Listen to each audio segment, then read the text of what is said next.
Attention! Attention! You are listening to a pre-recorded episode of The Curious Realm. Curious Realm is busy traveling the vast void of time and space to find the best paradigm-changing content the universe has to offer.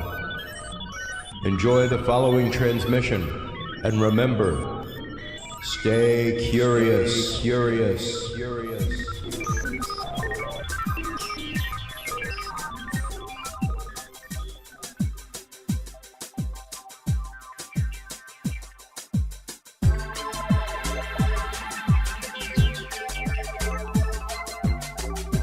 Coming to you from the city of the weird, exploring topics from the esoteric and unexplored to dimensions unknown, shining a light of truth on the darkest corners of our reality. Welcome to the Curious Realm.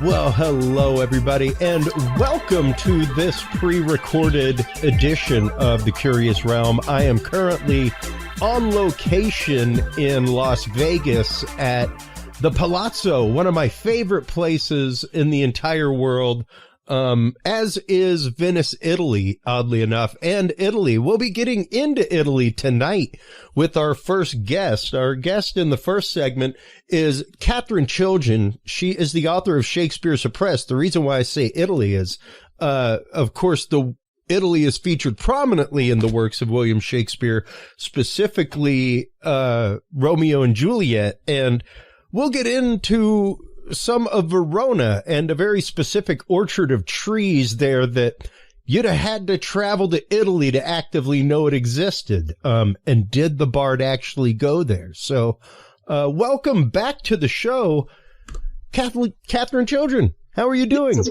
wonderful to be here again. Yes, I'm doing great. I always happy to be with you. Same here. I always love our conversations, Katherine, mainly because typically within 2 weeks of the release of an episode, I hear from 2 or 3 college friends that I haven't talked to in quite a while, who are all theater majors that are like, dude, what are you doing? Are you serious right now? And I'm like, yeah. Like dead serious. Feel free to listen to the episode again and start actually looking into your hero. Because once you really start peeling back the onion skin that's there that covers up the facade that is William Shakespeare, it's pretty phenomenal. How did you first come into this realm of research, Katherine? The Shakespeare authorship question, that's what we're talking about. And it came to my attention when I was in 10th grade. My English teacher mentioned that some people think that Shakespeare was Marlowe. So, that was kind of curious, and it stuck in my brain. And then a few years later, after I graduated, I came across a debate on television with a prominent Oxfordian scholar, meaning he supports the Earl of Oxford as a true author, Shakespeare. And he was debating a traditional Shakespeare professor from a well-known university. And I knew nothing about this topic, okay, other than that one comment. And all I saw was Charlton Ogburn, who wrote The Mysterious William Shakespeare, a great, wonderful book. He just made point after point against the Stratford man, and so many remarkable, quote unquote, coincidences for the Earl of Oxford and the works. And the other man, the Shakespeare professor, and, you're expecting him to be the expert, and, really you're thinking he's going to be able to, knock him down with evidence. He had nothing to say really, other than he thought it was an interesting conspiracy theory. And I mean, that's about it. Wow. I saw this great gap of evidence. And at the time, I had just graduated UCLA. So I was as a history major. So, I wanted to know more information. So, of course, I got Ogburn's book. And also, he was born into this. His parents were greatly into this, and they wrote another fantastic book called This Star of England, which is a biography, really, of the Earl of Oxford. And anyway, it's just point after point, it just screams the Earl of Oxford, and he's the image that I have on the cover of my book. It's a painting that I found, I discovered, that I believe is the Earl of Oxford. After I got this picture, I don't know if you can tell, but he's wearing a hat, and it has little pearl and gold like buttons or spangles. And I found thereafter in an archive that the Queen gave Oxford a hat with pearl and gold on it. So interesting. At the time that the portrait was dated. It was dated circa 1580, and the gift was in 1581. So everything like matches perfectly. Wow. For the painting. Granted, once again, this is, as the internet would refer to it, Catherine, a quote, fringe theory, which is hilarious to me because, most of the time when you're talking fringe theories, you're talking about things with zero basis. Things like, for example, a fringe theory would be, they demolished the Twin Towers and used holograms to project planes looking like. That's a fringe theory. Yes. Okay. Yes. The fact that the Earl of Oxford or somebody else even was William Shakespeare is much more than a fringe theory. Once again, there have been great thinkers for a long, long time, all the way down to Mark Twain, that have considered this fact, especially once you start really looking at, once again, evidence. And I've got my air quotes up when I say evidence here for all the listeners, because on our show, the qualification for evidence for me, Catherine, having been through the judicial system in America, is would you defend your life with it? Would you go into court and say, this is the evidence that's not going to send me to prison today? And this is one of those cases where the evidence just stacks up that the man we know as William Shakespeare, the great bard, is not who history claims it is. Right. And let's just jump in and say, please. Who does history say he is? Yeah. Well, they say that he was a person from humble beginnings who was born in Stratford-on-Avon, which is a village about 90 miles from London. It was a small village, and that he was educated at the local grammar school and until about age 13 or so, and then he worked for his father, who was a glover, and thereafter he got married, and then somehow he ended up in the theater writing. And in fact, scholars call this area the lost years, and we're talking about when he was in his 20s. So that doesn't, that little picture, it's fine for a man of humble beginning, but there's absolutely no connection to education and writing. And if you look at the evidence, right now we're talking about lifetime evidence, right? There is no lifetime evidence that connects him to writing or education. And if you look at the works of Shakespeare, they are full of learning. You have rhetoric, you have English literature, English history, French language, French history and culture, Italian literature, Italian language.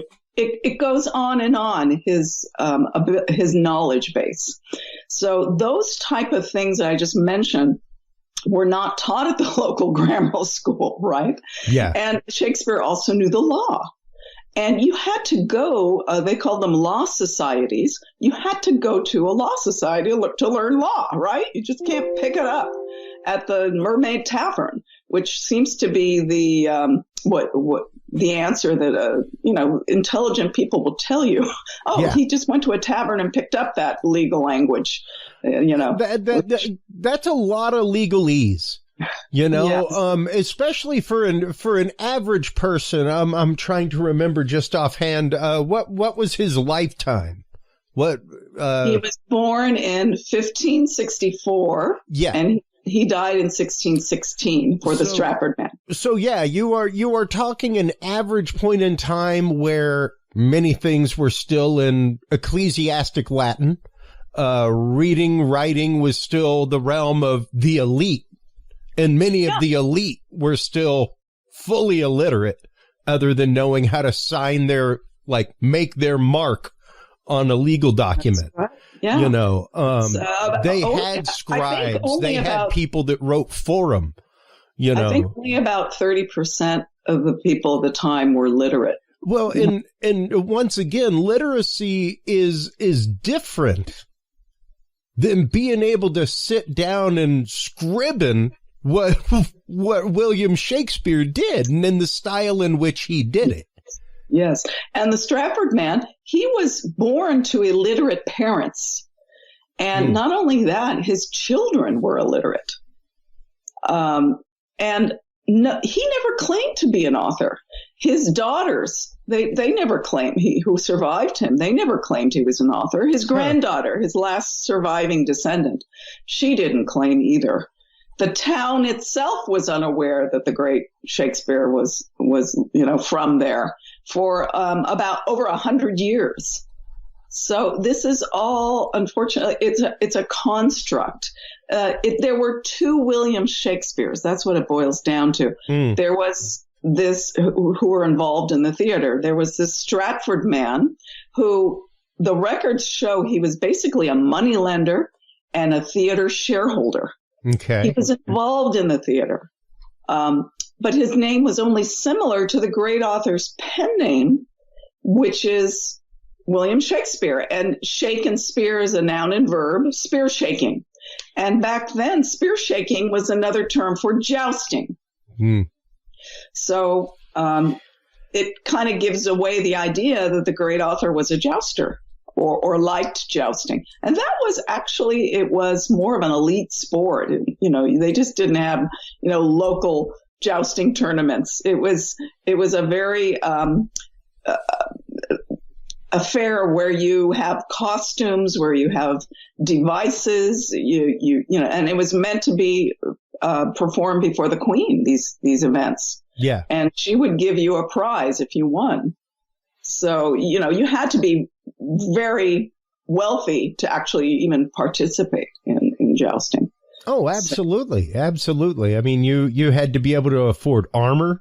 You had to be able to afford somebody to help you on and off your horse and help you with your armaments. And even right here, I've got part of the Wikipedia up from Edward De Vere, and it talks about how he was a praised playwright, though none of the plays are known to survive. Right. Which is very interesting, to have him as a quote revered playwright. Yes. And once again, champion jouster. It makes a lot of sense when you're coming up with a nom de plume. Yes. As an author, something. And the one thing I get into regularly with people, not just the idea of the extreme education, that whoever William Shakespeare had, whoever wrote these works, had a fantastic education, but also had an intimate knowledge of not just the English royal court, but the French royal court, the Italian royal court, the royal court of Scotland. He convincingly depicted these courts convincingly. And his knowledge was, as you mentioned, is just incredible. So how is it that someone with such amazing intelligence and knowledge of aristocracy and their sports and their language, how is it no one claimed to have met him during his lifetime? Even Queen Elizabeth, that's the lady, the queen at the time. She, according to title pages published during that period, she saw 2 Shakespeare plays. She loved plays. She was constantly entertained. How is it she didn't meet this man? She was a very educated woman herself. Of course she'd want to meet somebody like that, who's constantly entertaining her like that. So how can it be possible that he was this big zero? Well, in the same token, another really important thing to think about with the Queen being entertained is it would have to be somebody within the reach of the royal court. If it were a commoner or just some actor / hired playwright at the theater, if they were poking fun at the Queen, King, calling them crazy, things like that, like showing them as murderers. You lost your head, man. Like until they came over to America and said, okay, you can lampoon the king. You can, that was a killable offense.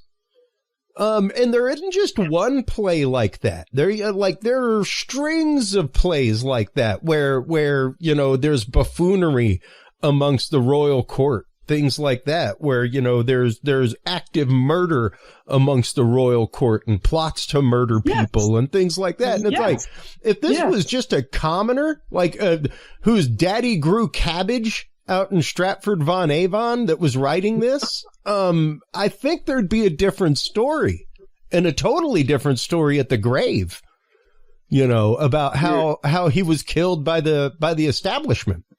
I mean, you're totally right. We have examples of other writers being imprisoned, like Ben Jonson and George Chapman.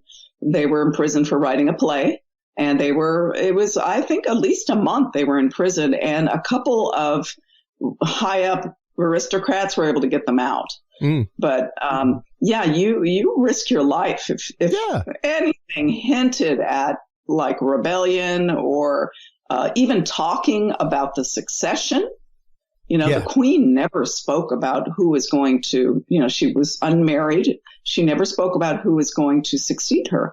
And, you could be imprisoned if you even discuss it. Yeah. So, this was not an open society back then.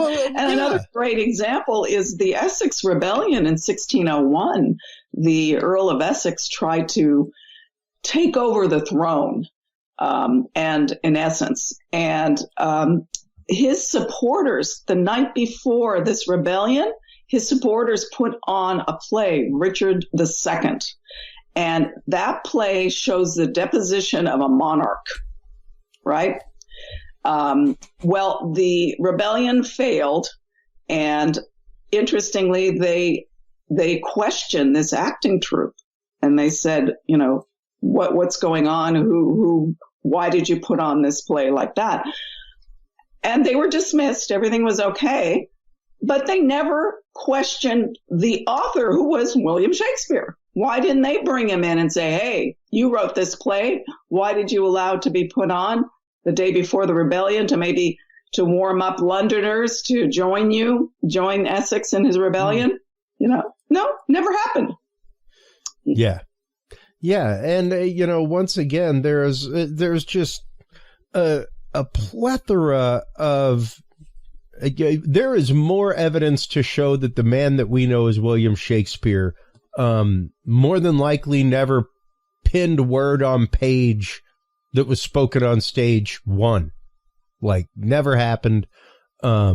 Especially once you start looking at details inside of plays, specifically the one that I mentioned in the beginning of the show. My wife and I recently, which is what actually rang up in my head, that, man, I haven't had Katherine Chiljan on in a long time. My wife and I watched the 1990s adaptation, the Leonardo DiCaprio vehicle of Romeo and Juliet. Hugely stylized, like an amazing introduction to Shakespeare and his form to a whole new generation of people. It was a phenomenal take. But it was during that they started going through the scene of the grove of trees in Verona, Italy. And that is when I started talking to my wife about things and was like, this right here is one of the prime examples of there's no way Shakespeare was a commoner. There is a very specific grove of trees that still exists in Verona, Italy, that is referenced heavily. Yes. And it is where the trysts happened between Romeo and Juliet, where they scurried off to meet, things like that. And this grove of trees that exists, like, you would have had to have traveled there to know about this grove of trees. So if he was a commoner, what was he doing just casually traveling to Italy? Like, that's an expense nowadays, much less in the early 1600s. And you needed permission to leave the country. Yeah. So there's no such permission for a William Shakespeare or the Stratford Man. But you're talking about that example of sycamore trees, and that was from trees, yeah. Richard Rowe in his book, The Shakespeare Guide to Italy, which I really recommend. It's a very readable book. And Richard Rowe, I met him, he spent about 2 decades going through the plays and trying to find certain locations in Italy that seem to correspond with what's mentioned, and not like the famous places like the Vatican or the river in Rome. It's not like obvious things, but like there's a chapel at the edge of this fountain near, St. Peter's, something like that, And so he went and he found these things and he documented them. And one of them, I think it's the first example he gave, was in Romeo and Juliet, the first act. Someone is asking, where's Romeo? And so I think somebody said, oh, I saw him last near the western gate near sycamore trees or something like that. I don't have that exact quote in front of me. Oh yeah, she's another writer about that. So that shows you that this is a nondescript place. It's not a famous place. It's just one that you happen to pass by, and that he made a note of it and he put it in the works, maybe to help him to remember his journey. these little notices. Another fascinating thing is his knowledge of a Titian painting of Venus and Adonis. I don't know if we got into this in our last. I don't think so. Yeah, there is Titian was a very famous Venetian artist, and he made 5 different versions of the myth of Venus and Adonis, the goddess of love and the handsome young man and Adonis. And he, in his first 4 versions, Adonis does not have any headwear. But in the 5th and final version, he had a bonnet, a hat on, like a hunting cap. And Shakespeare, in his poem Venus and Adonis, he describes this painting very much so, and Venus in it. And he describes him with Adonis having a bonnet on his head. So this painting was unknown to the general public. In fact, Titian was not able to sell it. It was in his studio at the time. So it kind of tells us that Shakespeare maybe visited Titian. Interesting. I mean, it was not, even if it was an engraving, it wasn't the exact one that Shakespeare saw. It was the one with Adonis with this hat on. Wow. So, I mean, that's one example. There's other examples where he describes paintings, famous Italian paintings. So, it really says the great author went to Italy for sure. Well, and there's no accounting for the Stratford men. And even once again, the intimate knowledge of Scotland, Scottish royal families, things like that, shows that whoever the author is, they are well-traveled, which would not be the case for a commoner in those. I mean, it's not even the case for a quote commoner nowadays. Yes. And the Earl of Oxford, in 1575, he took a grand tour of Europe. He started in France, and then he went into Germany, and finally he landed in Venice and used Venice as his base. And he went and he visited many of the other Italian cities. So, and as you mentioned in the beginning, there are 2 plays set in Venice, Merchant of Venice and Othello. And he knows intimate knowledge of even the streets of Venice. Yeah. One street was called the Sagittary, but it was called something else in Italian, but in English, the English version would be the Sagittary. It's where they made arrows. And this is what Italian scholars have come up with, that Shakespeare knew that street. So, yeah, and even the operations of the doges, how the doge system worked, things like that. So Italian law, yes, yeah. Italian law. In fact, Italian law was first performed in a Shakespeare play to English viewers. Now, I mean, as far as evidence, hard evidence, I mean, there's gotta be handwriting, right? I mean, he wasn't typing things on a Smith Corona or on a, Tandy word processor. He was scribbing things with quill and ink. So, somewhere there's vellum with iron ink on it in Shakespeare's handwriting. There are original texts of these plays, right? You would think so, but unfortunately there is zero. We have absolutely no manuscripts that have survived.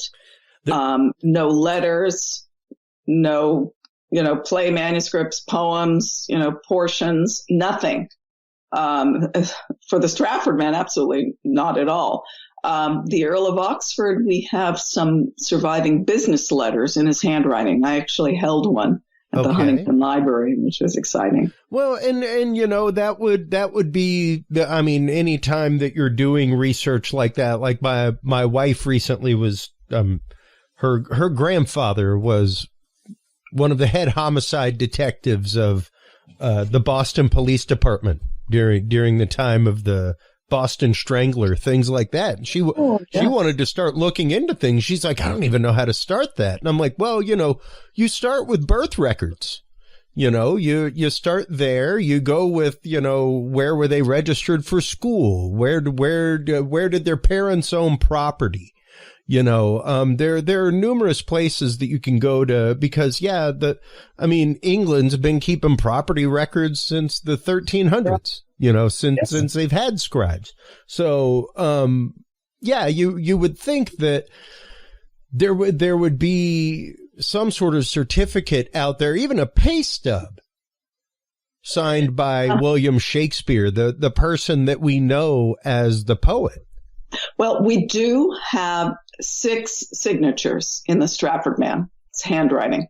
3 of them were on his will, and the other 3 were on legal documents. But that's it, signatures. In fact, even the signatures have been called into question whether they were not actually written by clerks at the time.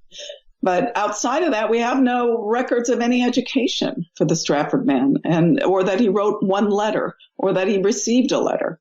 It's a big blank. And of course, with the great Shakespeare, we don't have any play manuscripts, unfortunately. So, if we could find one page of a Shakespeare play manuscript, we would know who it was based on the handwriting. Yeah. We have the Earl of Oxford's handwriting. But unfortunately, are they a match in any way, shape, or form between Earl of Oxford and the signatures that we do have of the man from Stratford-upon-Avon? These signatures, and anyone could Google them, they're very badly formed, even for a writer. So, there is no correspondence. But we do have letters that have survived to the Earl of Oxford. And that is really interesting to know that there is 0 correspondence. There's 0 letters, 0 personal letters, 0 things coming out. No one claimed to have known Shakespeare when he was alive. And really? When he died in 1616, meaning the Stratford Man, nobody said a word. And yet the Shakespeare plays were very famous back then. And we mentioned Venus and Adonis, his poem. That was extremely famous. It went through many editions during the Stratford Man's lifetime. Yeah. And then his subsequent poem, Rape of Lucrece. You look at the Stratford Man's will. There's no books in it. There's no musical instruments. There's no anything, theater shares that would say, hey, this guy was a theater man or an actor. Nothing. It's just very banal. What we do have is a bequest to 2 actors, one a Hemmings and the other Condell. And the Stratford Man, he was actually a member of an acting company in 1603 when the new King James came to the throne after Queen Elizabeth died. Okay. He formed an acting company, and William Shakespeare is listed in that. Now, although we don't have any evidence that he actually acted, we don't have any roles or anything like that. Well, what about direction? What about, because I know numerous people that write plays, that write film scripts, things like that. They're normally on set. Whether they're the director or not, they normally like to at least be there during the first night of run. They normally at least like to be there during some of the initial rehearsals so that people can be like, okay, like what was the motivation of the character at this point? Any evidence of him being there at quote muster, like, hey, here's the sign-in sheet, everybody, so that we know how many sandwiches to buy today. No, nothing like that. Yeah, no. Wow.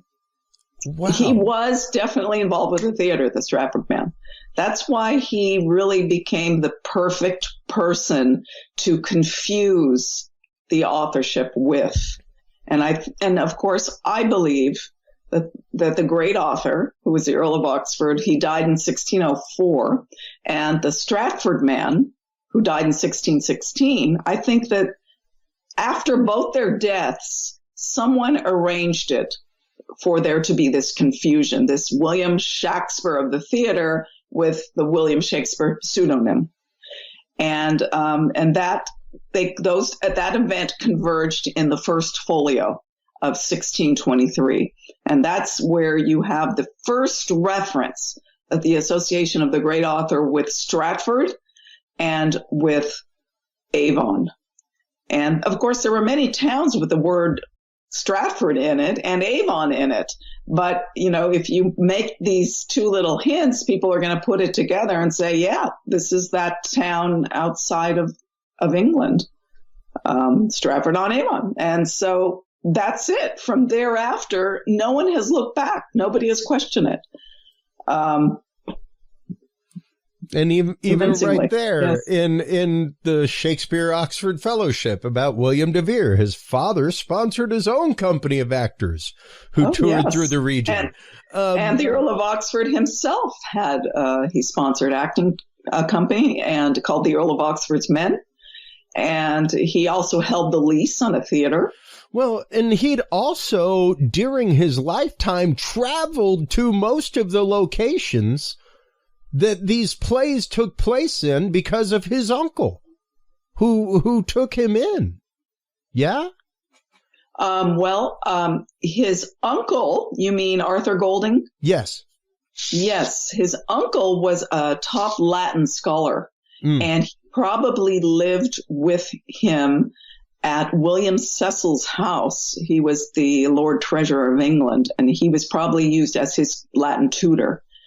And that accounts for a lot of his Latin. But he was born into a literary family, the Earl of Oxford. His uncle was the Earl of Surrey, and he was a well-known author.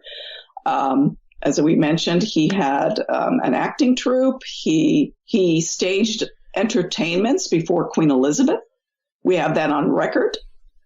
He patronized dramatists like Anthony Munday and John Lilly. These were well-known playwrights of the period. He was definitely involved in the theater realm. Wow. Of this period. And he was known to have written anonymously. And back then, there was a social code among the nobility that if you are involved in the theater or writing to a very serious degree, you wanted it quiet. You didn't want the world to think of you in that way because that type of activity was considered frivolous. Yeah. Yeah, you're just prattling on in life. What are you doing to carry on the fortune of the family and right. Carry on the good name of the family in the court? Exactly. You were expected, if you were someone of his high nobility, he was a 17th Earl. Most of the Earls back then were like the first or second or third. So he was from a very old family. He had a great reputation to protect. Yeah, and so he didn't want it to be known in his lifetime that he was doing this. People of courts prattered in things like painting, stuff like that, but they weren't painters. They commissioned painters. They were patrons of the arts. Right. They may pull out a lyre at a party and throw down or something, but they weren't sitting around all day plucking a lyre. Yes, and the Earl of Oxford actually was the patron of the arts also. We have over 25 books were dedicated to him, books on history and translations and fiction, medicine, many books.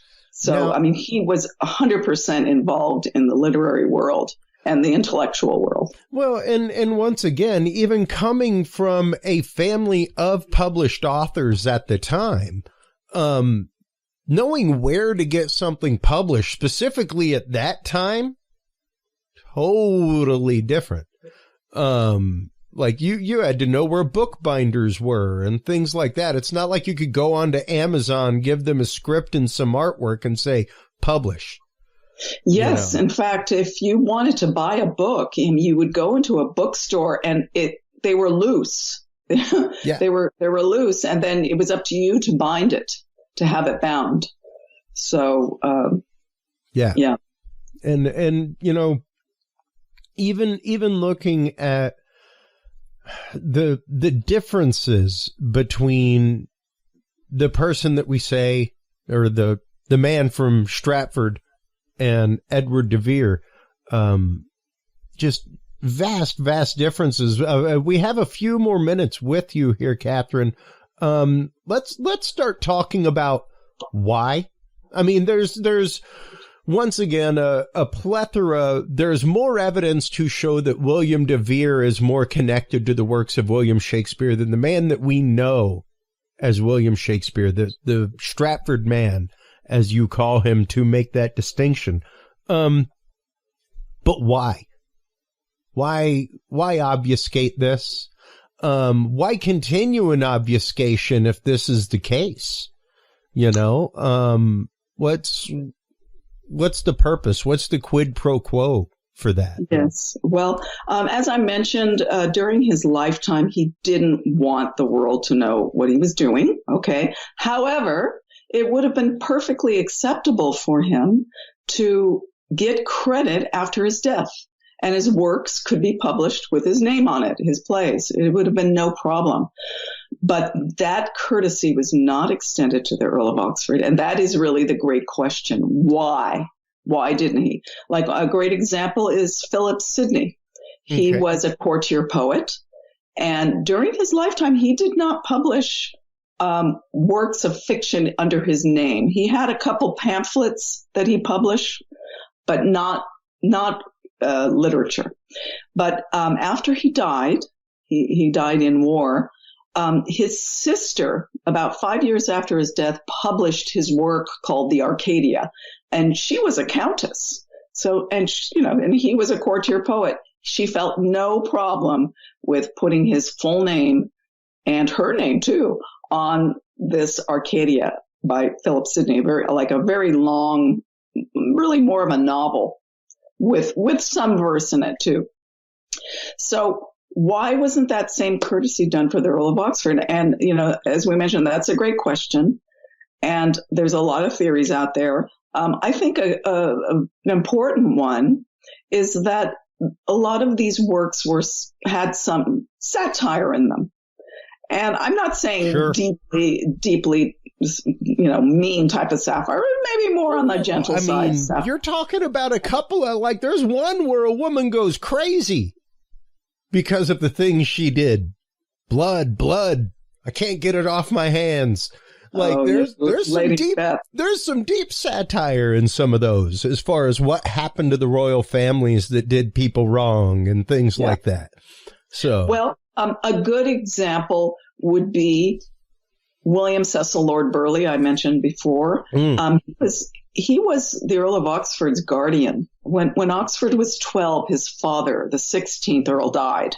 And back then, if you were a nobleman, with some wealth, and there were many estates that the earldom of Oxford held, you were like in charge by royalty. The queen really becomes your guardian. Yeah, but she didn't raise him herself. She appointed a guardian for him, and that was William Cecil Lord Burleigh, who was her top man, her top counselor, the Lord Treasurer of England. He was really the most powerful man in England. And his motto was one heart, one way. Now, if you look at Hamlet, the character Corambus means two hearts.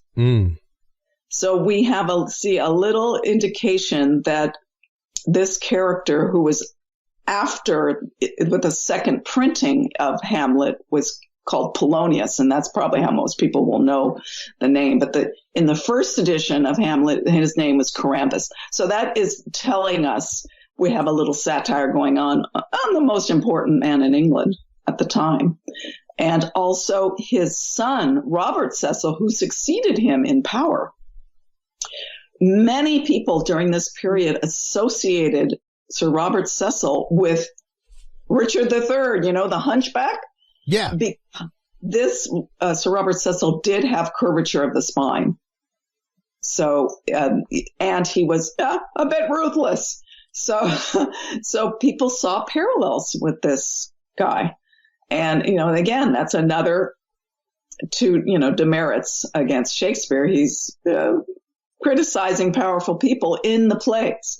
So the point being is that if the world associated the great author with this humble man born in Stratford-on-Avon with no connection to the court, no education, with nothing, if they associate him as a great author, then they're not going to see these connections that I just mentioned.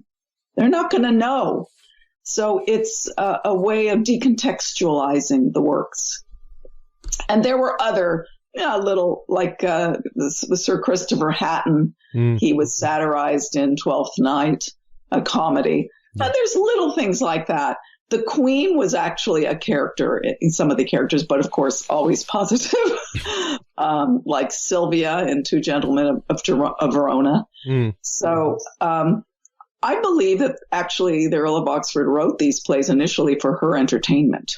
And there are some early plays at court in the 1570s and 80s that were probably actually Shakespeare plays under different titles. There's a great one called The History of Error, and that was in the 1570s. And oddly close to the Comedy of Errors. Right. But if you ask the Shakespeare professor, Comedy of Error was written in 1595, many years, 20 years later. So it can't be the same one, right? So that's what they're constantly doing. Their timing is totally off.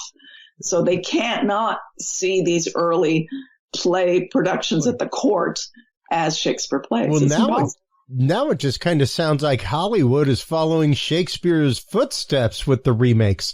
But all joking aside, it is one of those.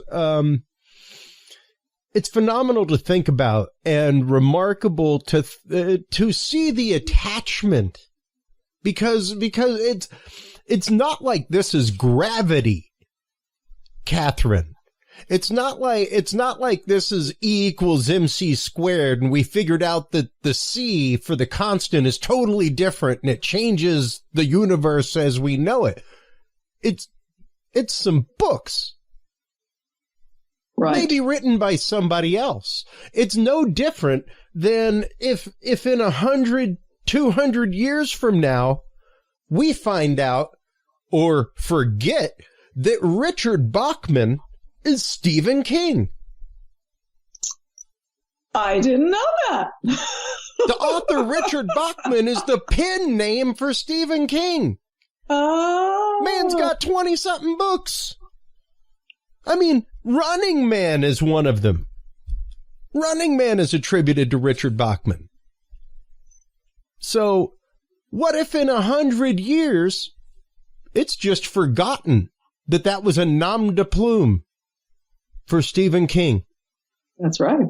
Because the reason why founded authors who were very successful, I mean, geez, man, Stephen King ruled the 80s. I challenge you to go look at the IMDb for Stephen King. Between 1982 and 1985, that man had 3-4 movies a year coming out based on his work. Yes. He had a stellar career. He had no reason to write under a pen name. The reason he did was it was things that he was like, maybe this is a little out of genre. Maybe my hardcore fans might not groove on this one. Stuff like that. So, I'm still writing, still going to get it out. So you put it out under a pen name that if it fails, if it tanks, it doesn't matter what the critics say on page 8. It's not going to affect Stephen King's career. These are common things that are done nowadays, even whenever we look, prime example would be the Bible. Book, Gospel of Luke was not written by Luke. That was the Gospel according to Luke. Written by a follower of Luke after Luke's death, you know? So these are things very much the same way in classical philosophy. Yes. You know, Canons were actually very prevalent during the Elizabethan era and thereafter. And even the attribution of works to your mentor instead of yourself. Could be, yes. You know, that was also a very common thing, especially whenever you're talking philosophy, theology, things like that. It was very common to do things like that. So, the idea that, once again, it blows my mind that more scholars are not more scholarly about this, you know? Well, it's primarily English professors. They're the ones who are staunch against any sort of change in thinking for Shakespeare. They are just, you know, keeping it closed. But meanwhile, you have professor history. You have professors of linguistics, doctors, lawyers. I mean, you have many subjects outside of English literature of people who have looked at this issue and think it's a terrible problem, and we need to, you know, start solving it. So for the betterment of humanity to know, you know, who was this incredible man? If not nothing, just to give him his due, his proper due. I mean, if you wrote Romeo and Juliet, wouldn't you want to get the credit eventually? Someday that'd be great. And you know, like this is something that happens regularly in music, that kind of stuff, where it's like, oh, that melody's based on my song. Like, they go back and amend writing credits and give people and now people's families royalties in lieu and in the background, you know? Yeah, I think one of the reasons why I got into this is because there's so many people who really love Shakespeare, and they're missing out on a biography. I love Shakespeare, but it's one of those, like, I love chemistry too, but I'm not gonna dismiss or poo-poo a new hypothesis in the world of chemistry that may shake the foundations of chemistry, you know, because like at some point we needed Magellan to go, you know what? See that little thin line? I'm just going to go past it and see what's there. You're going to fall off the flat earth. Maybe. Let's find out. Who's with me? You know? Yes. And you have to be willing to do that. Otherwise, the bounds of discovery are gone. And when you're willing to just continue something, be it even something as simple as the controversy of the authorship of William Shakespeare, when you are continuously unwilling to look at or investigate a trail of evidence that stacks up thicker than the evidence for who Shakespeare is, you are now the person in unscholarly pursuit. Yes.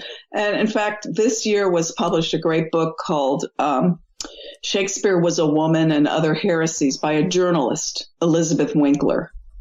And she was able to track down some Shakespeare professors, well-known ones, and get their take on what's going on, with the authorship question.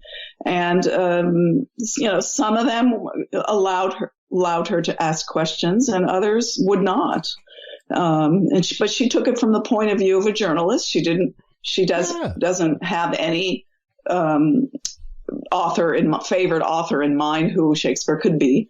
But it's a wonderful read, and I encourage, of course, I want people to buy my book too, but her book is excellent. It's a great introduction to why there is such a taboo against discussing this topic.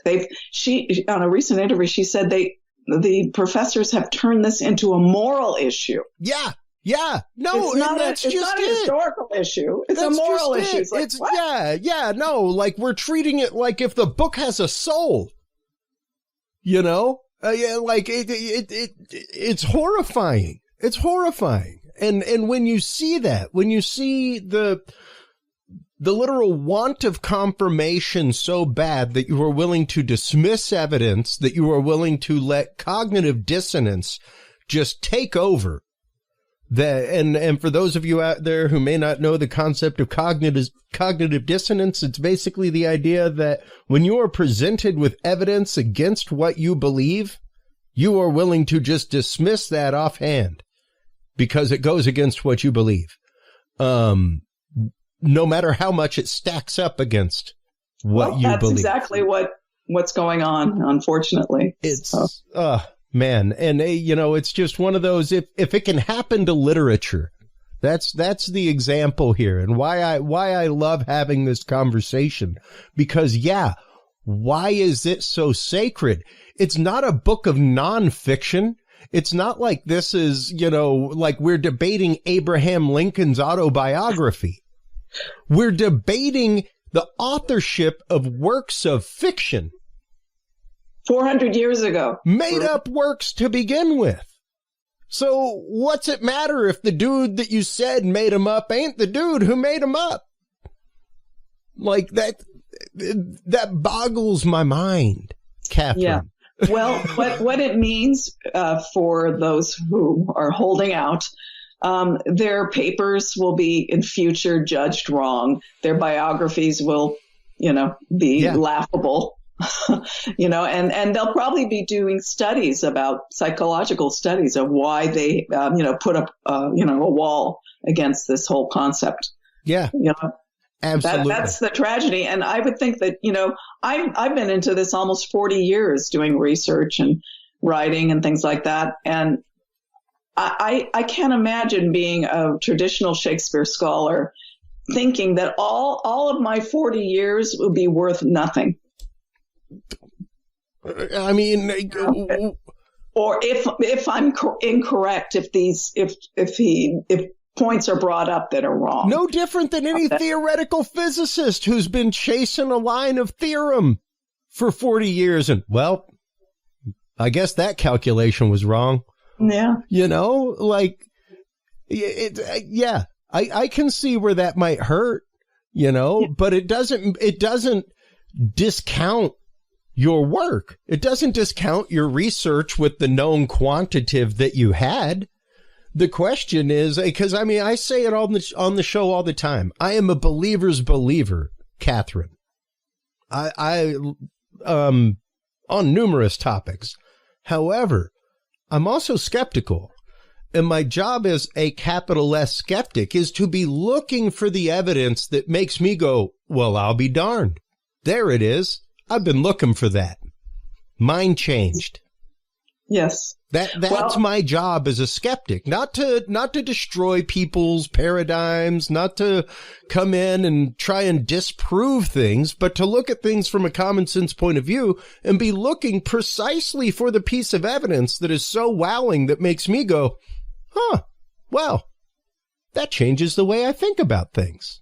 Right. Well, that's the right approach, I would say. But unfortunately, it's mostly ignored at the academic level in this particular area. Yep. So hopefully it'll change with the future. Well, I can say. I want to thank you for your time as always. It's always a riveting conversation talking with you, and my fingertips are tingling right now from how fast my brain is operating. Yes. Before we let you go, of course, let everybody know where they can go to get their copy of Shakespeare Suppressed, and where they can go to follow your work, where they can go to follow the work of the Oxford Fellowship, all that kind of good stuff. Well, my website, as you have it up, shakespearesuppressed.com, and people can contact me there through email. I'm not big on social media, I'm sorry to say. That's okay. But I do recommend people visit the Shakespeare Oxford Fellowship.org website. They have lots of information about this topic. You can get my book also on Amazon. That's another one, doubtaboutwill.org. You can read the Declaration of Reasonable Doubt about the Stratford Man as the great author. You can read it, and if you agree with it, you can sign it. And there's over 5,000 other signatories, and you can see who they are. And there you can see the well-known signatories, or not signatories, but people who have doubted the authorship question, like Sigmund Freud and Charlie Chaplin, Orson Welles. He was an Oxfordian, Orson Welles. So that's basically it. You've covered the main websites for me.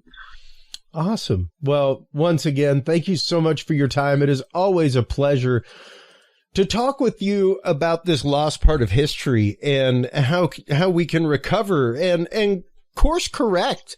Like, we can always course correct these things. We can always bring things back to a reason. It's not like the world's going to end if we change who Willie Shakespeare is, folks.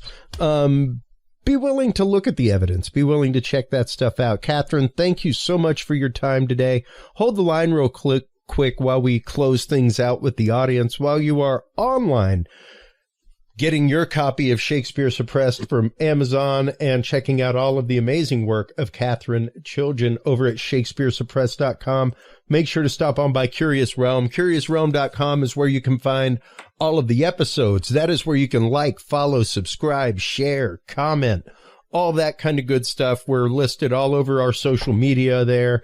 You can find us on all the platforms, and curiousrealm.com/store is where you can go to get your copy of all of our guest books, folks. When we come back from this commercial break, we will be joined by Gretchen Cornwall, and we will be discussing Henry Sinclair and the possibility of Henry Sinclair coming to America and leading voyages over here independently, as well as for the Knights Templar. So that, when we come back from this commercial break, right after this, everybody.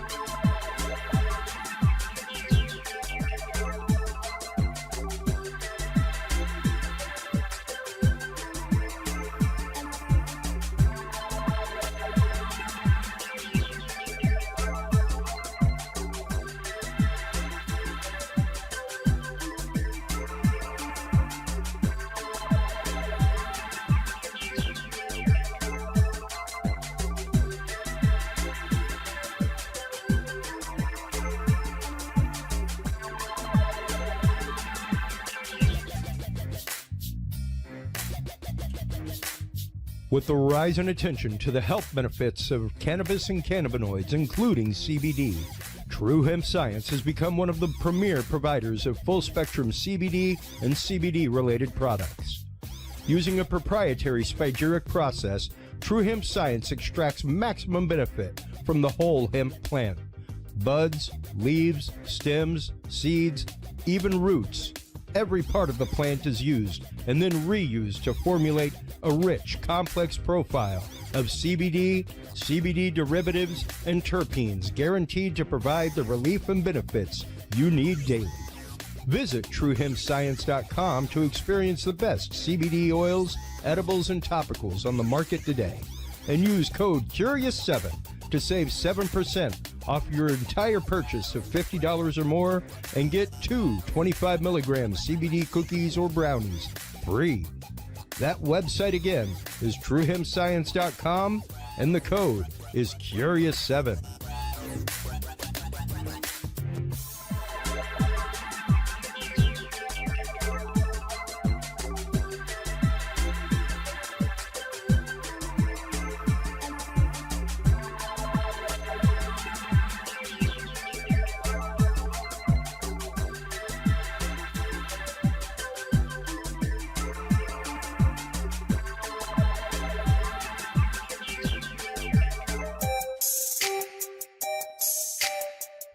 Have you considered starting a podcast? Looking for a way to make your business a voice of authority in an industry? Then Podcast Cadet is the solution for you. Whether starting a podcast for yourself, your brand, business, school, church, or just plain fun, Podcast Cadet is here to help you navigate the waters of the podcast industry. Specializing in one-on-one consultation and training with industry professionals in fields ranging from podcast technology and editing to distribution, monetization, and even social media strategies. Podcast Cadet tailors their services to the specific needs of you and your podcast. Do you already have a podcast and trying to find ways to engage and grow your audience? Sign up for your Podcast Cadet audit today and let us help you explore new and exciting ways to leverage your content and elevate your podcast brand to whole new levels. From consultational workshops to affordable podcast production and maintenance packages, Podcast Cadet is your one-stop shop for everything podcast related on the internet. Visit podcastcadet.com today to sign up for your consultation or training and use code CURIOUS20 to save 20% off your entire purchase. That website again is podcastcadet.com.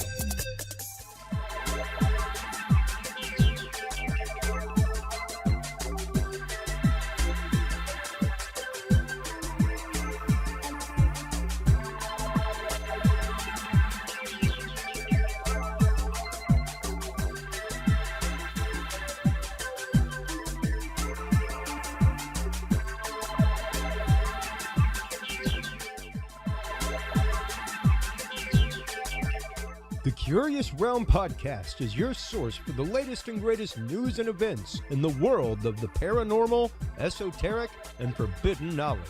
And there's no better way to spark the conversation than with items from the Curious Realm store. Choose from fan favorites like hoodies, mouse pads, coffee mugs, and more. Buy books and items from your favorite Curious Realm guests. Get your hands on the latest gear for paranormal investigations and experiments we discuss on the show. Open your web browser and stop on by the Curious Realm store at curiousrealm.com/store to buy the latest Curious Realm wear and out-of-this-world gifts for yourself, your family, or a mind that you want to open. That website again is curiousrealm.com/store. Hello, everybody, and thank you so much for hanging out through that commercial break. Thank you so much to our sponsors as well, especially True Hemp Science. These guys are amazing. TrueHempScience.com is the website. Curious7 is the code that you want to use. We also just picked up Wondrium. Wondrium is a fantastic service, folks. So if you have not checked out Wondrium, you need to. That is where people like our good guest Richard B. Spence have his stuff about the occult, all kinds of things. It's basically just tons of lecture series about all kinds of things. I watched a 12-part lecture series on particle physics from a physicist from MIT. Just amazing stuff. Stop on by and check them out, folks. Our guest in this segment, speaking of awesome stuff, is the author of Secret Dossier of a Knights Templar of the Sangreal, Gretchen Cornwall. She has, for all of you out there who are acorns, you are well aware of Gretchen's work. She is a regular appearance person on The Curse of Oak Island because of her work specifically, not only into the Knights Templar, but into our topic for the evening, which is Henry Sinclair and his actual voyages to America. That is something that I think is highly overlooked regularly whenever people are talking about early American exploration, things like that, is that, number one, Columbus never landed foot on America. Never happened. It was like an island way out past Puerto Rico, stuff like that.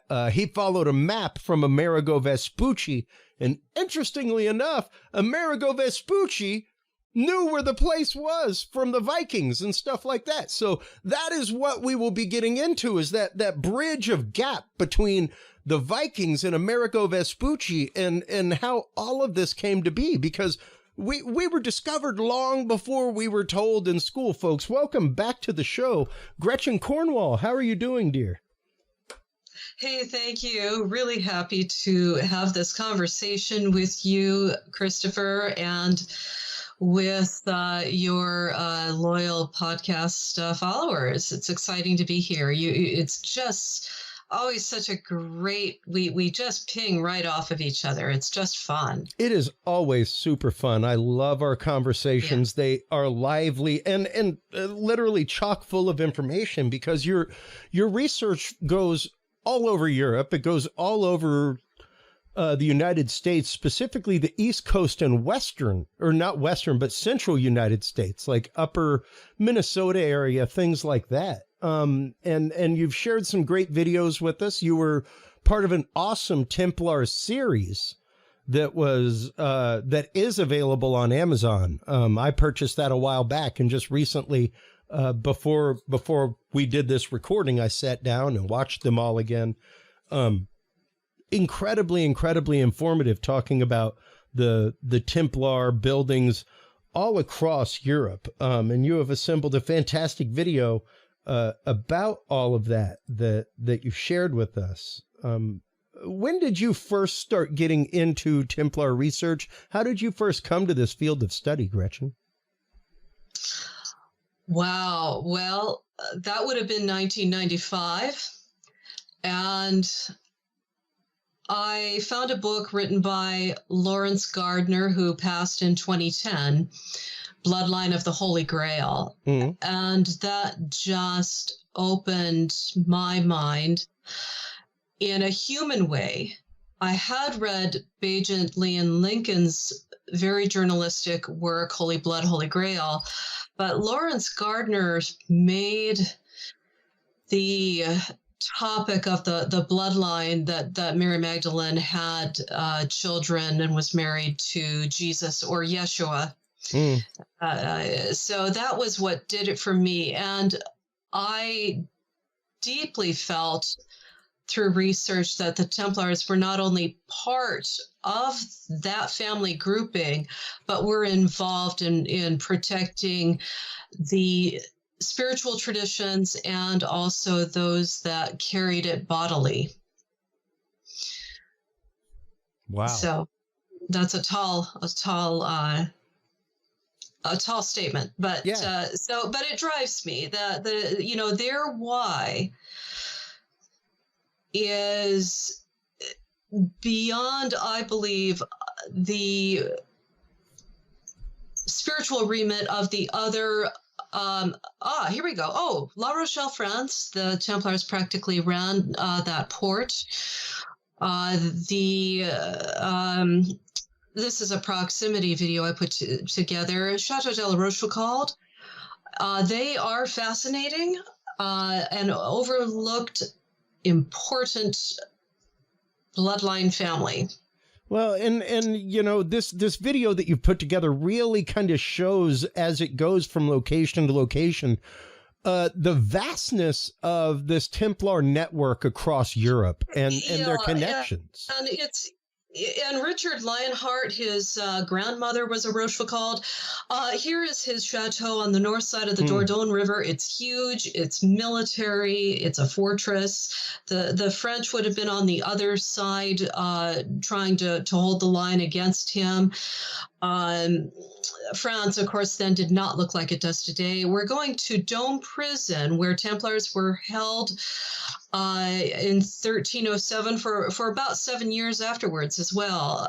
But they carved symbols into these stone towers there when they were being held there. And so this is... Their network was vast. It was huge. And specifically their network of symbols that they left behind. And we regularly have, Kathleen Ball on the show talking about the fact that their symbols even go as far as Brazil, and one of the things that you shared with us to kind of start cracking this nut of the Templars coming to America, and if that happened, one of the big things that you shared with us, which of course was there was the H.O. stone this last year in Curse of Oak Island, which has some alchemical symbols on it, things like that. But you sent specifically this image of some stonework and some symbols in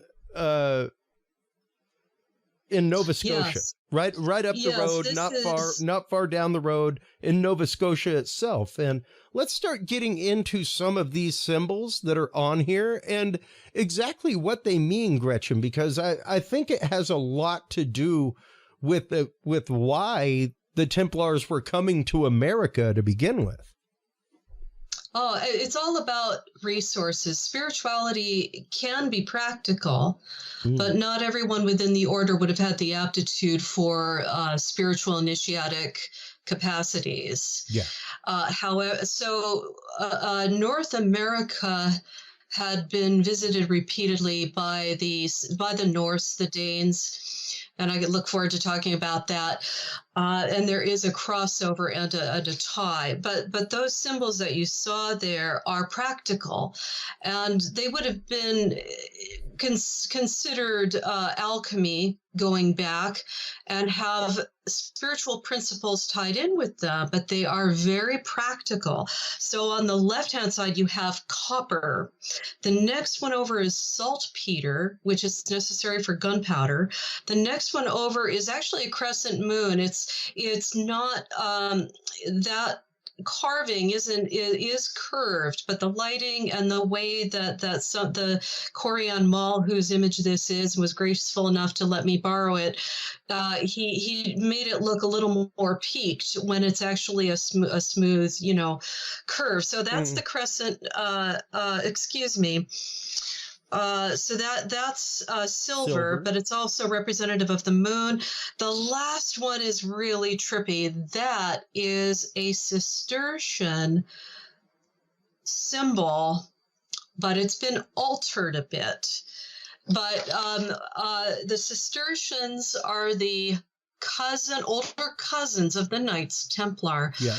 Bernard de Clairvaux, who was a great leader in the Cistercian order, gave the rule book to Hugh de Payens to the Templars. Long story short, the Templars are Cistercians with swords. So they're the military branch, if you will. Yep. And the Cistercians used a rather runic-looking inventory numbering system so that they could disguise what they were doing at market. And these symbols were meant to be read upside down. So if you've got a bag of grain, the monk selling at market, and they did deal with the public as well as supporting the efforts in the Holy Land. They were meant to be read, upside down and kept hidden. So here you have that last symbol on the right. It could be representative of the 4,444 miles from this location, approximately in Nova Scotia, on the beach to Jerusalem. And in the center of that, you have the symbol for verdigris, which is a copper byproduct used in warfare. And you took verdigris and you laid it into the arrow slot where a feather would go in. Mm-hmm. And that kept microbes and other little critters from eating the feather. So you could store vast amounts of arrows if you were going on to siege a location. You wanted to get there with your feathers, your arrows intact. So that was an important byproduct. So we're talking very practical and important materials. And, just briefly, the St. Lawrence River Valley was full of resources. Bears, deer, fish, lumber, and Scandinavia was getting pretty shy of timber. And the vast amounts of tonnage that was taken back to to Europe. And I'm making big, huge, broad statements here. I'm happy to fill in the blanks. But so it's rich in resources for the skilled navigator, hardened seafaring men and those who were strong enough to handle camping out, basically, and in a harsh environment. But it was a land of plenty, and peopled by can't remember the name of it. Well, the First Nations people could summon up 20,000 warriors at the drop of a hat. Yeah. So we're talking strong people, but the Templars and earlier Vikings, their conceptual DNA, as well as perhaps even DNA, we're dealing with North American indigenous peoples.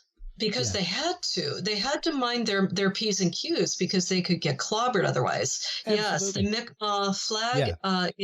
You've got the crescent moon, which means that you've been in the Middle East. You've got the mysterious five-pointed star and the red cross. These are Templar colors. Oh, absolutely, absolutely. It's quite literally a Templar flag inverted. It is, that's what it is. It absolutely is. And interestingly enough, to start down the trail of why they would come here, once again, they spent quite a bit of time in the Middle East. They were the Knights of the Temple to begin with. They were stationed at Solomon's Temple, the remains of it. That is, of course, where they gained a lot of their fame for supposedly finding lost treasures of Solomon's Temple, all kinds of things. But one of the things that a lot of people do not realize is that temple, the money that came to build the temple, things like that, most of that came from copper. The riches of King Solomon were not necessarily gold, silver, things like that. Sure, he had tons of it. But what he had more of than anything was copper. And he had massive copper mines. And to the fact that even when enemies were passing through, stuff like that, they had to pay a tax in copper to the king, to the temple. Our God demands you give him copper, as does the king. Brilliant. And huge connection to the Middle East when you were talking about the riches of Solomon and things like that. So to know that they studied these esoteric teachings, that they found this out, because yes, copper is hugely prized by Native Americans, hugely prized by specifically the Native Americans in Minnesota, things like that, for its healing qualities. That is what they put inside of their medicine bags, things like that, as little chunks of copper ore, that kind of thing. So to know that there were quite literally, this will be our connection to the beginning. You like how I brought that around for us? You are brilliant. Absolutely brilliant. We have nothing but evidence for Bronze Age copper mines in North America that belong to Vikings. Yes, and you've got the legends too. They know that mining ceased for centuries. The Native Americans stopped mining, and all of a sudden you have evidence of mining again from 1000 AD on up through 1320. That's perfect for the Viking exploration period. And they've also discovered in Canada further north a broken stone smelting pot. And the ratio of copper ore matched that used in Norway. Wow. So they also found anomalous architecture. I like the term anomalous, excuse me. But no, you're right. You're spot on with everything that you're saying. And there was a period where copper was difficult to find in Scandinavia. They imported it. They brought it back from Lake Superior. In the Great Lakes, and they were allied to the Mi'kmaq, the First Nations people. Yep. and they followed their trading routes. The same routes that the Native Americans used. And I believe there were a series of relay stations that were eventually built by Templars over centuries. And the last point that one might find evidence of Viking/Templar information would be the Kensington runestone. I do think it's a real valid object. As do I. You've got to remember the DNA of the first Templars would have been French and up into that northern part of the world. Yeah. So when Rollo in 800 whatever married the princess of the king of Paris, and he was created to duke. He was one of the baddest Viking chieftains around. And the king of Paris knew he couldn't beat this guy. He'd already sacked Paris once. And Rollo was coming in for another round. And that was when the king of Paris said, right, marry my daughter, look after the River Seine, prevent your own people from coming in, and we'll royalize you. So all of his warcraft, his the capacity to build ships, everything, knowledge of North America went right into the French crown. And it stayed there. And then along come the Templars and their brothers without borders. Yep. So they're able to take that even further. Yeah, precisely. And they were master mariners, master builders. They built their own fleets, built their own castles, all kinds of things. So as opposed to a lot of other conglomerations of knights, things like that, they were pretty well self-sustained. They weren't financed, unlike other knights and armies, they weren't financed by a king. No, and they each commandery, each property had to be self-sufficient, and you had to account for yourself once a year to the Grand Master. And people have this conception that the Templars were all landlocked, and that's not accurate. They held several properties along the French coastline, and of course the last stand in Israel, Acre, their fortress was right next to the Venetian quarter. They were allies to the Venetians, who were master shipbuilders and traders. And that's not by accident that those two were neighbors. And that's no accident that later on in the late 1300s, you have Earl Henry Sinclair becoming allied to the Zeno brothers. And the Andrea de Robliant, I cannot shout his praises any louder. Look for a book on Amazon called Irresistible North. Okay. And the Zeno brothers, as we say in the English world, they're called the Zen brothers in Italy, Zen. But they wanted to trade in northern climes. They ran into trouble because the weather in ice. There you go. I cannot. This is the definitive book on why it was possible for Earl Henry Sinclair to do what he did.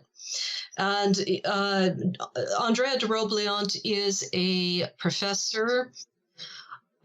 He, in person, puts his heart in hand and says, yes, they did this. But in the book, he takes a very academic, responsible, journalistic approach and lets you make up your own mind. So, but it's very dense, filled with a lot of information, and it will just bend up your mind. It makes logical sense to me. When you were on last time and we were talking about specifically the Templars coming to America to get copper. Yeah. To make verdigris, to help cure their arrows. one of the things I brought up was Templar glass, Venice, the home of glassmaking. Absolutely. You want to know people who are going to tell you how to make really nice glass for your stained glass windows? Venice would be the place. That would be the place that you would go to learn. Absolutely. And absolutely the place that you would go to apply the science of copper nanoparticles inside of red glass that make the color red specifically. Well, and that is an incredible technology, and in order to do it, you need a crap ton of copper.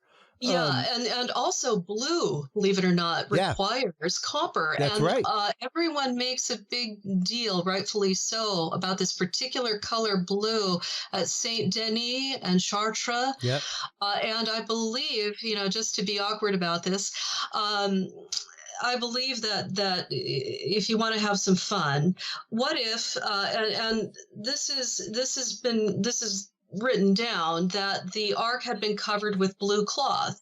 What if remnants of blue cloth had been found by the Templars, and that was the color that they were emulating in the stained glass windows? Yeah. Just a bit of fun. Absolutely. So. And not only that, lapis lazuli was heavily used, especially in the chest plates of the high priests, things like that. Lapis lazuli was one of the many minerals and semi-precious stones that were in the chest plate that you had to wear in order to approach the Ark of the Covenant and commune with God. Yes. I did an interview with Ancient Aliens on this subject, and it didn't air. Eventually, they took a small section of my interview out and aired it in a Templar-oriented show. I recall but that one. The tribe of Levi being responsible as the priests, and the color blue cloth covering the ark may have been replicated in these great cathedrals. The fascinating thing about this too is that you've got Sigurd the Crusader, king of Norway, the first king to come to the aid of Jerusalem, and he took 5,000 ships, 6,000 men. Now they must have been smaller crafts than the ships that we think of today.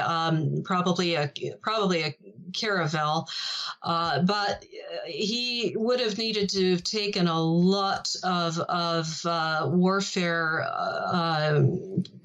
Forgive me, a little tongue-tied there, but he's my go-to guy for requiring copper from Lake Superior, and he went to the aid of the king in Jerusalem and protected the Levant from further incursion. So he was quite the badass. Pardon my French. No, absolutely. And he was something. Yeah.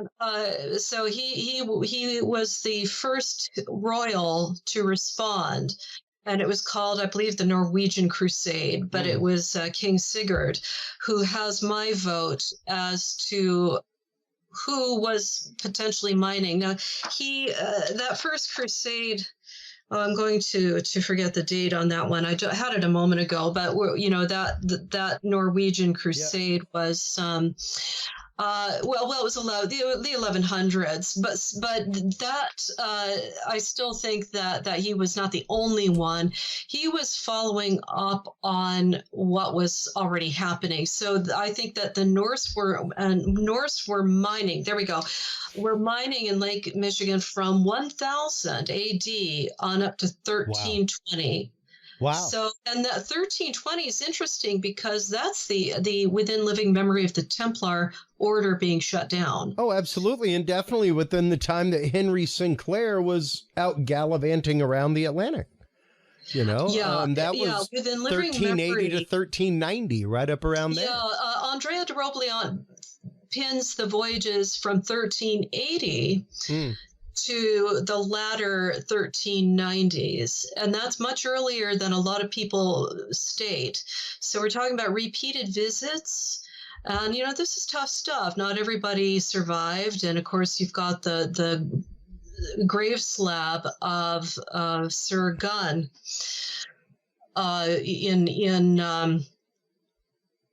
Westford. The Westford Knight. Westford Knight, as having sailed with him, purportedly. And a perfectly aligned, what looks like Templar structure right there as well. It's pretty remarkable when you start looking at the Westford Tower, stuff like that.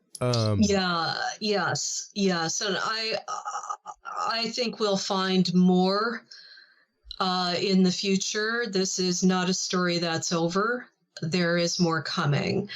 That is even one of the hypotheses that I have floated whenever we have had our good friend and guest Dennis Stone from America's Stonehenge on, is perhaps what he has in his backyard is something akin to almost like a hunting camp where you would come and store food and store hunts in the big beehive type structures, the big stone made caverns that are there. But these structures go back too far beyond the local settlers that came there in the 1600s, 1500s. And when they came and found them and asked the local people who'd been there for a couple few hundred years, they're like, I don't know, man, that thing was here when we got here. Exactly. And it's got wild astroarchaeological alignments. It is precisely aligned to things like, the solstice events, all kinds of sacred geometry being found. Serpents, that's wonderful. All kinds of things, really, really remarkable, where it's one of those, like, it does not fit anything with the local indigenous culture, because the local indigenous culture didn't build structure. No, not like that. They lived in wigwams where they could tear them down and move. They didn't build big stone structure to live in. So it's interesting, and there are things like that there that show what would be, yes, again, repeated visits to do something like that. Generational, with large gaps, but certainly repeated visits and knowledge of that. And it was kept a secret. The reason why the Christopher Columbus story was floated was to keep the secret, which just was never discussed. And the French crown, the English crown, they knew that there were resources there that nobody else could have. The competition for those resources was low. The French killed off all their bears at around 600 AD. Yep. And you need to stay warm, and it's a status symbol to have access to those kinds of exotic furs. And that was an open secret eventually within the age of exploration, but they were there since the time of the Vikings. Yeah. And so this was an open secret that they didn't want telegraphed. And of course, eventually did get around to all of the, the Portuguese, the Spanish, the English, the French, they were all trying to conquer North America for lumber, copper, animal pelts. And just to bring it right back to the beginning once again, Christopher Columbus didn't discover anything. No. There were people there when he landed, so he discovered nothing. Pretty sure he was pretty well lost from the map he was provided that showed North America from Amerigo Vespucci, who had a map that was provided him that showed North America. Yeah, see, information degrades, and rightfully so, we are realigning our dialogue of the indigenous people who were here, and rightfully so. We are realigning our conversation around that. But Christopher Columbus was no dummy. You know, he did get his men across the sea. He managed that, and he got home again. So, you know, it did take a master mariner to make those voyages. And we don't know how many vessels from secret voyages went down, how many didn't make it back home. And the Native Americans would have their own political problems. There would be wars between tribes. So, you know, they weren't always going to have the protection of a homogenous, so-called friendly political group. If something happened to shake up the apple cart, then that's absolutely very nice.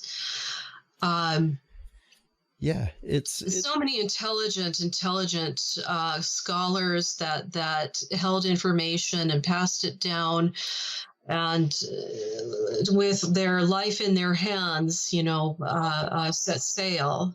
Well, it's the fact of the uses of the material and the reason for the uses. Copper, though it seems like a trash metal, you know, we have this bad idea of copper because of a penny. You know, it's a trash coin. It's a coin that you don't think about. It's so much of a trash coin that it's actively made of zinc on the inside now and coated in copper. All right, it ain't even a penny's worth of copper anymore. That's how much of a trash coin it is. That's the mentality that people have for copper. But once again, copper and silver, two very important qualities. They are antibacterial.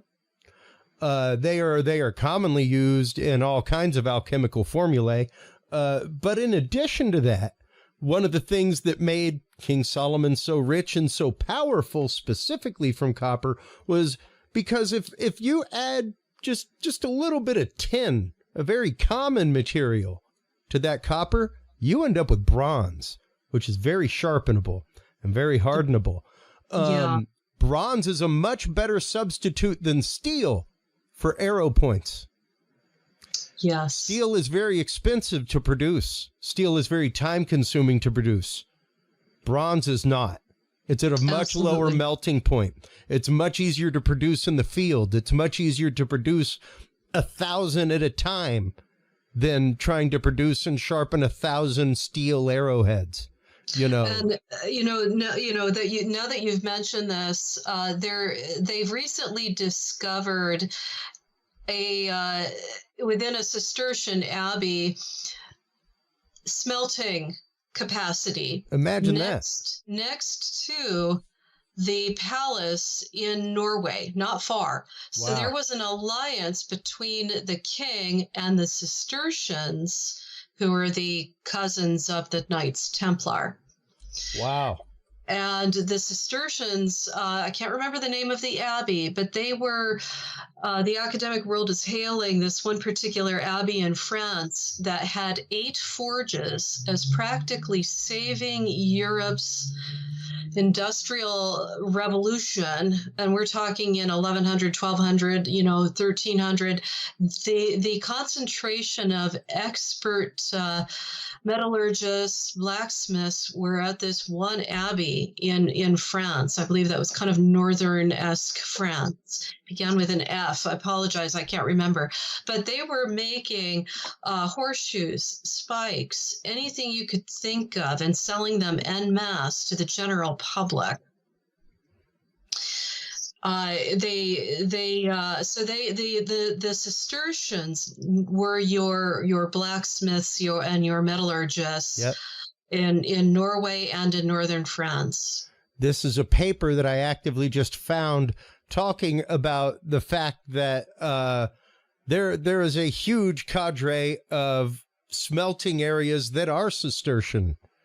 I'll send this to you. It's a great study. I would appreciate that. And you have such a quick mind, capable of holding so much detail. That's fantastic. I would very much appreciate that. Absolutely. So the alliance between the Cistercians, the Norse kings, is evident without a doubt. Yeah. Yeah, and especially once France is a huge key to all of this. And not a lot of people realize the extent to which France trade happened. So much so that even bog bodies that are discovered in the UK, quite a few of them that were discovered in Ireland, stuff like that, back to the 1300s, 1200s, 1100s, actively show French resins in their hair. So there was active trade going on between the islands of Ireland and mainland France going back to the 1100s. Stuff like that, seafaring people going down the coastline up and down. So the fact that Norway had connection with them makes utter sense. They would, and even the idea of the Cistercians being smelters. Get the term Normandy from Normandy, man of the North. Yeah, it's right there. And these individuals, it's appalling how we give them no credit for us being here today. Yeah, they were intelligent, skilled. They knew how to leverage their resources. And they made things happen. Yeah. So, well, and that's just it. That was their charge. That was what they excelled at, was going into an adverse situation and conquering it. Going into an adverse situation and protecting people. Going into an adverse situation and turning it into what we now know as a banking system. They invented so many things that we still use and utilize today, from secret codes and messaging systems to, the stained glass that we have just started, much like Roman concrete. We have just cracked the shell of that nut, Gretchen, to understand that it was nanoflakes of copper. Now we have to figure out how the heck people in the 1380s knew about nanoflakes of copper. That's a bit of a trip. That's a bit of a trip. Yeah, that's an anomaly in and of itself. Well, I came across a fantastic book in a used bookstore that was a real gift. Sometimes these things just drop in my lap, and this one did. It's in the off to the side here, but this very well written book lays out why the Dark Ages weren't dark. That we actually had a great deal more knowledge. Yes, transmission came in from India and through Arab scientists and into the West, but we also had our own that stemmed from ancient Greece, which is attached to Southern Europe, and that flowed north. We didn't lose anything when Rome fell. A lot. We kept a lot more than people think we did. One of the interesting things to keep in mind is a study has been done recently that basically shows we've lost 90% of our secular European medieval documents. So it's very difficult to establish via written word what happened, but you can make deductions through objects, the movement of people, architecture, traditions, etc. For your own knowledge, I probably would be rude of me to step off the camera here and look for that book, but I'll send it to you after. That's okay. That's okay. If it's right there off camera, you feel free. It's not a problem at all. I have to open the cupboard door. But it is. It's even right here going into this metallurgy. You can grab the book real quick while I'm talking about this. Okay. Thank you. As in many other regions of France, the West, that is to say Normandy, Maine, and Brittany, had been a metalworking area for most ancient times. It was on the basis of a metallurgical tradition well attested for Celtic, Gallo-Roman, and also medieval times. That is the revolutionary technique of smelting and fining pig iron began to be introduced from the 15th century. So yeah, from that point, they are talking about these metallurgical techniques that the Cistercians brought about. So, there you go. This is a seminal work, a very important work, and I don't know if it's flipped or not from your point of view. It is not. But this is an amazing work. If to rethink what we believe our ancestors knew, absolutely, and when they knew it, it's incredible. It's an incredible, very well written book by they're academics, and they did a wonderful job with it. So I highly recommend Cathedral, Forge, and Water Wheel. Well, we will add that to our bookstore, Gretchen, and put it right there next to your stuff because it goes right along with it. And I always love our conversations because we tend to feed off each other with ideas and concepts, and your knowledge of these things, especially their use of metallurgy, their use of alchemy with metallurgy is so vast and so great. And it is so utterly important and vital to understanding the Templars, what they were doing and why they were doing it. It's fantastic. They weren't on vacation. No. They weren't. And, if you understand that in 1021, in Newfoundland is the Viking ship repair station. That is 160 miles north of Oak Island. Wow. That's a dawdle. Yeah. That's a dawdle. And they would have discovered the Lawrence waterways, and they would have just gone down the coastline. If you've earlier you showed viewers where Chateau de la Rochefoucauld. It is so far inland. Vikings took waterways from the coast all the way up to that location, to the nearby city of Angoulême. Yeah. And it was at that juncture that the local lord said, right, we need a fortress to protect the area. So Foucauld built his chateau on a rock, Chateau de la Rochefoucauld, Foucault's Rock. So they, those individuals, and you've got La Rochelle there on the coastline. Well, we've got a couple minutes before we have to let you go, Gretchen. What can there people? You go. Right there. There it is. What can people take away from this specifically, especially because. Whenever I have you on, I always have to bring up Oak Island. I'm an acorn. I mean, I know you're an acorn. I see you in the groups commenting things like that, and there are all kinds of angry people out there that are like, oh, they ain't gonna find nothing. To me, the treasure is the history. To me, is the treasure is the things that have changed, the attitudes that have changed about the local area, about the abilities of not only Vikings to come to the area, but other people to come to the area to hide things, to have relations with the local tribes, all kinds of stuff. So I think it has really reset a lot of the clock on early North America, literal North America. And people like you and your research have really, I think, paved the way for a lot of the clearing of that brush. And really hard, deep research into how they got here and why they came here.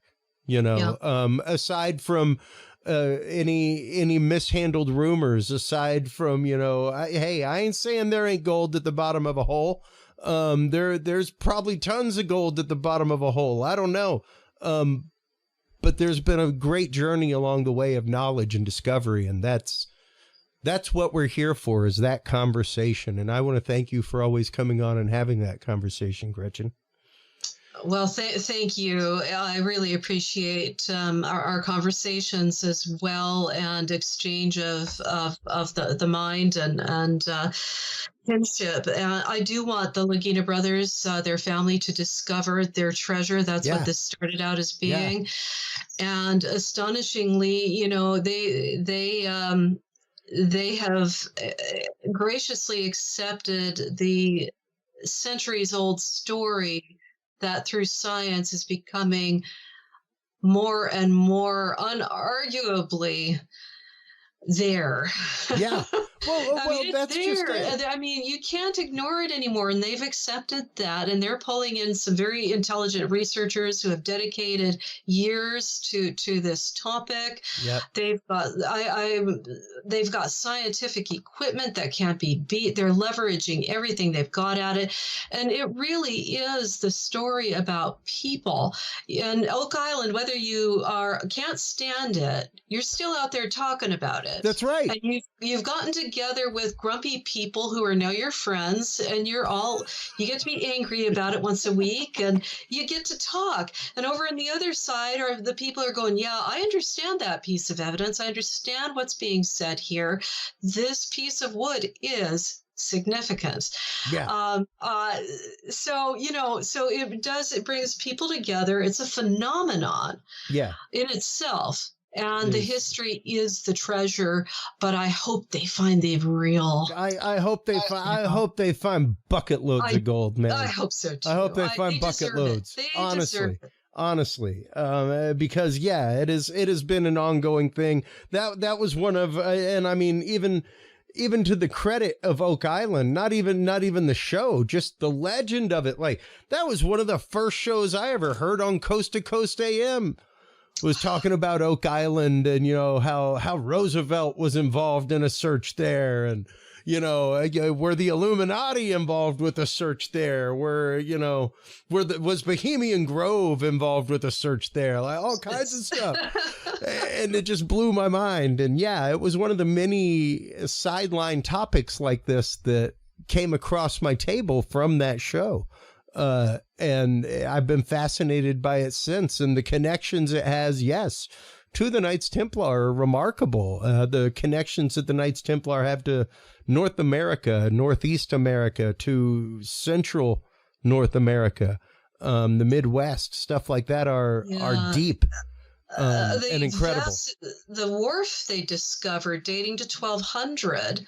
Good grief. No Native American is going to be doing that because they didn't need to. Yeah. And it's all about living and, when you're camping as a way of living, you've got to be on it.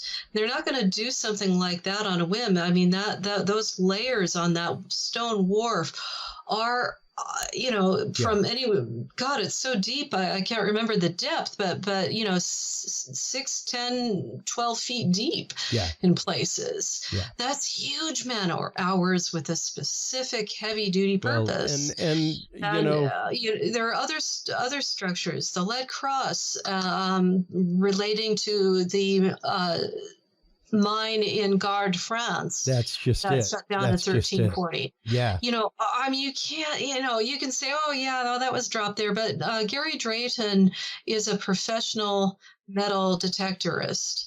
And he has done work that was aired on the BBC in England. Yeah. And there was an archaeology dig looking for King John's lost crown jewels. He was fleeing. Interesting. Richard Lionheart's little younger brother, Bad King John, was fleeing an angry group, and they made the bad decision to go through the marshes on the east coastline, and they lost the 3 cartloads of crown jewels and other valuables, along with quite a few people trying to flee for his life. Wow. So Gary was involved in that search. So he is a professional from the UK. And he said, no, that was not brought and dropped at a later time. That was brought and dropped in the medieval era. Yeah. And sometime before 1340, perhaps, when that mine shut, or they're close enough. It is all kinds of awesome, and so is your research. I love having you on. You are always welcome on whenever you want to come on and talk about all things Knights Templar. Let everybody know where they can go to follow you, keep up with things, where they can go to subscribe, support, all that kind of good stuff, Gretchen. Thank you. I do have a Patreon account, and I am giving content to patrons now. I've just started discussing myself a little bit more openly, what drives me, and I've had quite a few experiences in my life starting at an early age of paranormal experiences across many different subjects. So if you want to know more about why I am at the core of my being invested in this work, go to patreon.com, Gretchen Cornwall, or a donation button on my website. I'm on Facebook. You can buy my books on Amazon, and I'm very proud of my YouTube channel. It's doing well. Fantastic. So I'm out there in as many places I can be, but I specifically haunt Facebook. But thank you for showing my website. Oh, and again, I'm on patreon.com. A couple of my patrons actually subscribe monthly on PayPal because Patreon does take a substantial percentage. That's true. And when she realized that, and I realized that, she's one of my best patrons. She left Patreon and started under friends and family supporting me through PayPal. So but I'm in as many places as I can handle. And thank you for following myself, and Chris, thank you for giving me the opportunity to be here with you and your listeners. Always. And you hold the line real quick while we close things out with the listeners, Gretchen. While you are online checking out all of the amazing work of Gretchen Cornwall and getting your copy of A Secret Dossier of a Knights Templar of the Sangreal, as well as her amazing other works that are available not only on her website, GretchenCornwall.com, make sure to stop on by CuriousRealm.com. That is where you can find all of her books embedded as well. All you have to do, CuriousRealm.com/store, click the picture, takes you right to it to purchase, folks. Nice and easy. Support your local authors. Without their research, we don't get knowledge. So the more you buy their books, the more they get to write books and do more research that we love to read. While you are online checking all that out, make sure to stop on by CuriousRealm.com/video. That is where you can find Gretchen's channel. All of the channels from all of our guests are embedded there so that you can easily watch, follow, subscribe. Make sure that you like, follow, subscribe, share, comment, all of that good stuff on the website, everybody. CuriousRealm.com is where you can go to find all of the episodes. That's where you can go to give us your experience. If you are an experiencer of the paranormal or a targeted individual, leave us your testimony. We will use it in a show and try to get you some answers about your case. You can do so anonymously. Talk to you soon, everybody. Remember, the conversation comes from inside. It comes from open hearts, open minds. So take care of yourselves, take care of each other, and stay curious. We'll talk to you soon. Bye-bye. Thank you for tuning into this episode of The Curious Realm. Stay tuned for more guests, forbidden topics, and hidden truths. Download the official Curious Realm app and view the Knowledge Vault on our website, CuriousRealm.com. Follow us on social media by searching Curious Realm. Curious Realm is available on your favorite podcast services, as well as YouTube, Roku, Amazon Fire, and Apple TV through the APR TV app, available on all app markets. Curious Realm is a proud member of the HC Universal Network family of podcasts. For more great content or to become a sponsor of Curious Realm or other podcasts, visit hcuniversalnetwork.com today. Thanks for listening. Stay curious. And remember, the other side is always watching.